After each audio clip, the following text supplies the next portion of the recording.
सर्व spare part नगरमधूनच विकत घेतलेले आहेत। आता एक एक करून सर्व स्पेअर पार्ट एका ठिकाणी गोळा करतो।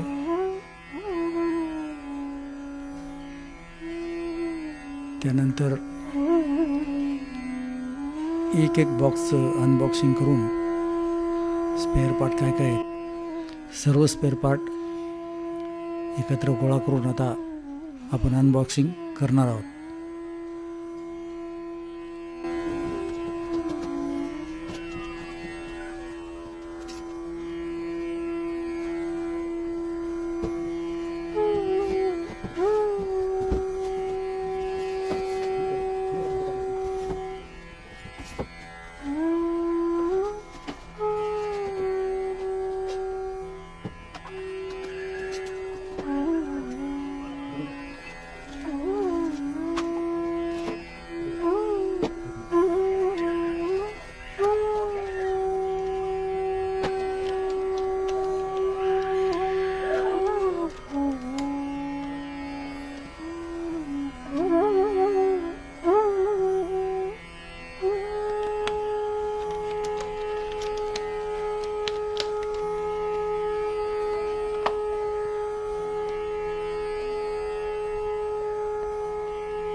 प्रत्येक गोष्टीचं अनबॉक्सिंग पूर्ण झालेले आहे। आता आपण कॉम्प्युटर असेंबल करूया। हे कूलर मास्टरचं कॅबिनेट आहे। हे इतर कॉम्प्युटरपेक्षा मोठं जरा साईडने मोठं असतं आणि याला समोरच्या बाजूला 3 फॅन आहेत कूलिंगसाठी आणि ते RGB फॅन आहेत।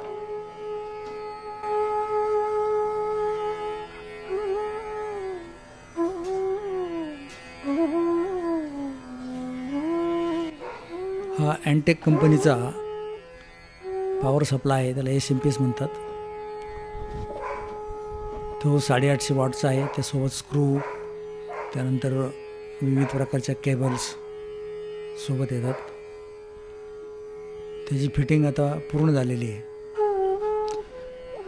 खाली ठेवलेला हा मदरबोर्ड आहे, त्याच्यावर लगेच आपण NVMe SSD बसवतोय आणि त्यानंतर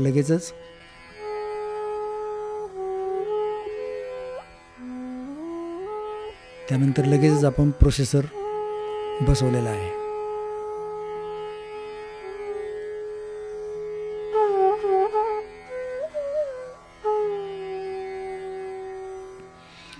हा कॅबिनेटमध्ये आता आपण मदरबोर्ड बसवलेला आहे। त्याचे सर्व स्क्रू लावून पूर्ण झालेले आहेत। हा कारच्या रेडिएटरसारखा लिक्विड कूलर आहे। प्रोसेसर पूर्ण थंड ठेवण्याचं काम हा रेडिएटर करतो।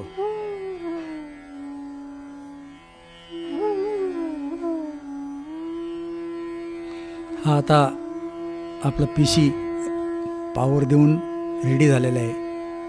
त्यात विंडोज 10 पण टाकलेले आहे. हा पी सी